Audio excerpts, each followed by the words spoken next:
Amazing Elements podcast. Here we discuss each element of the periodic table and its interesting properties. In this episode, award-winning author Noah Ju will be reading his own story to us, which is based on the most dangerous elements, Cheol.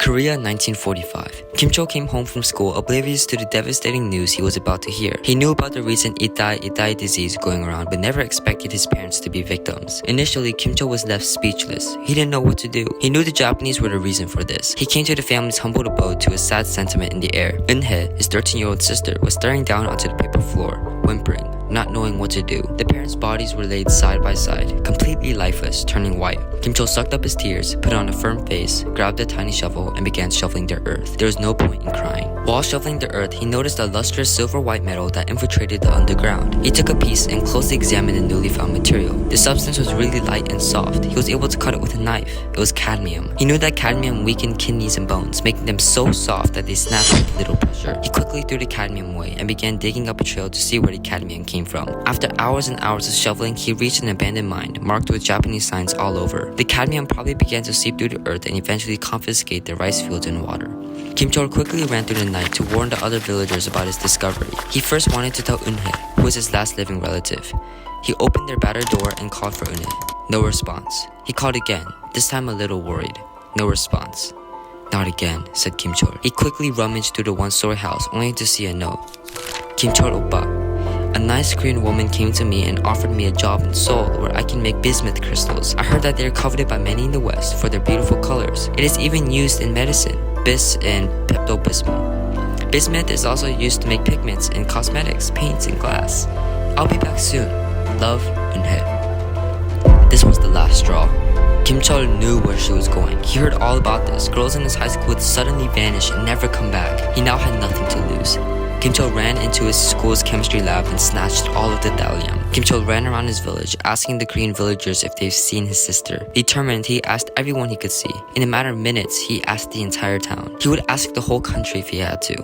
While running to the next town, he noticed a nicely dressed Korean woman. Cheol asked her where she might have been headed. The Korean woman said that she's probably headed towards Indonesia, where the Japanese are setting up camp.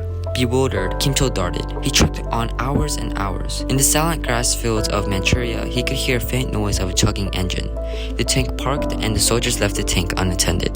Cheol quickly hopped into the tank and drove towards Dalian, the closest port. At the port, he saw rows of armed tanks. Japanese soldiers were laughing and having a beer at a nearby pub. Cheol began his search. He looked through every tank, only to see other girls who were frightened by his sight.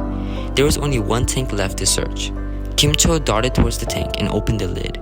There, he found Eunhae. A nearby soldier ran towards the pub and called for the general. General Itai! General Itai! There's something happening in the tanks. The general went on top of the tank and opened the lid. General Itai pulled out his gun and pointed the muzzle on Cheol's face. Cheol was scared, but he had given Eunhae thallium beforehand. He told Eunhae that thallium can affect your nervous system, lung, heart, liver, and can even result in death. Now, Cheol said, throw the thallium into his mouth. Eunhae quickly threw the thallium onto General Itai, and it landed inside of his mouth. General Itai swallowed and fainted. Cheol then quickly closed the lid of the tank and drove over the Japanese soldiers. Once they left the port, the siblings gave each other a warm embrace. They were both too stunned to speak, but nevertheless, they were happy to be in each other's company. Years later, Cheol married and moved to America to become a nuclear engineer. He plans on using thorium to create a chain reaction process for a nuclear breeder. Thorium would absorb a neutron and become thorium-233, and the newly unstable isotope will undergo beta decay by releasing an electron, and when the electron is released, a neutron becomes a positive proton. The new proton makes thorium into protactinium-233. This process creates a system where nuclear energy does not have to be powered by fuel. He now lives in a 2-story single-family home